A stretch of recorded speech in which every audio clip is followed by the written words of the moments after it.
So I'll hear people say, if you believe it, that you can achieve it. And the problem with that is they're leaving out the most important part of the equation. And that part is what? Actually doing something. That's what you have to do to achieve anything. Yeah, you gotta believe it, but you better get the work done.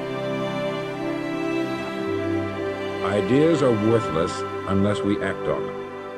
I want you to write on a card what it is you want more than anything else. Make sure it's a single goal and clearly defined. You needn't show it to anyone, but carry it with you so that you can look at it several times a day. Stop thinking about what it is you feel. Don't concern yourself too much with how you're going to achieve your goal. Leave that completely to a power greater than yourself. All you have to do is know where you're going. The answers will come to you of their own accord. We intend to when the idea strikes. We intend to when the emotion is hot. But now if you don't translate that into action fairly soon, now the intent starts to and a month from now it's cold. A year from now, you can't even know. So act. Set up a discipline. The idea is strong, and you're powerful. That's the time to set up. As Michelangelo said, if people knew how hard I worked to achieve my mastery, it wouldn't seem so wonderful after all. And that's the thing about getting great. That's the thing about being an artist of such caliber that you're remembered for hundreds of years after your death. It is back-breaking work. It is a blinding amount of effort. And that's the secret. At the end of the day, if you know what you want, it's only a question of whether you're willing to pay the price to get there. So ask yourself, are you willing to pay the price?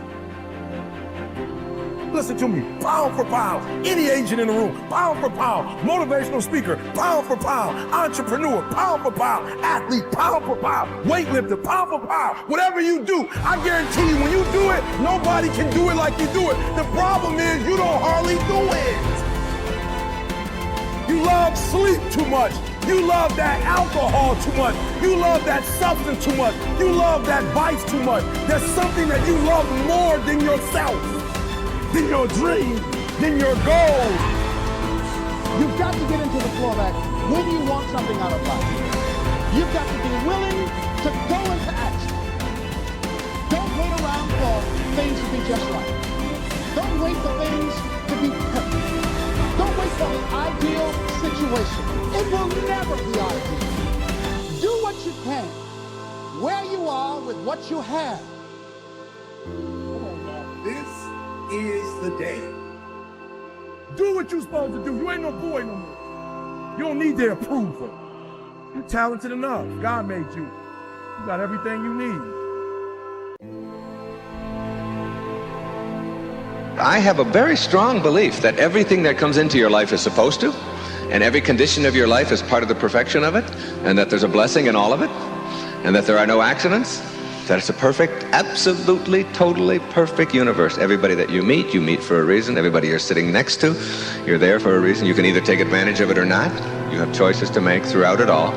At the same moment, there's an opportunity in it, and I never look back with anything but gratitude for all that was handed to me, because I learned firsthand as a very young boy how to be self-reliant, how to take responsibility for myself, how not to blame other people for it, and to find something positive in it, and always did. So that little old lady who's driving in front of you at 20 miles an hour with the 1976 Cadillac, cream-colored, you all see her, she's everywhere. She got blue hair and she can hardly see over the steering wheel. And she signed an oath that she will drive aimlessly around, testing your ability to deal effectively with her. She's like a test. She's like a gift from God to test. And it's like once you stop being mad at her for being who she is and what she's about, when you stop the anger and the bitterness at who she is and understand that she's exactly where she's supposed to be. And she's there to teach you a very important lesson. Slow down. You have to. Relax. Don't give her control over the divine part of you. The intelligence in back of that is suffusing your form, invisible as it is.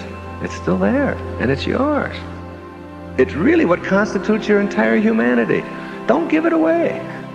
Think of yourself as connected to and a part of it all, rather than someone who is being victimized or slowed down or abused by, or here it happens again. It's all part of the perfection of it all. That's a very nice, enlightening place to get to. It really slows you down. And it doesn't take away your ability to make choices. It takes away your wanting the world to be as you think it should be instead of as it is. That's what defines neurotic.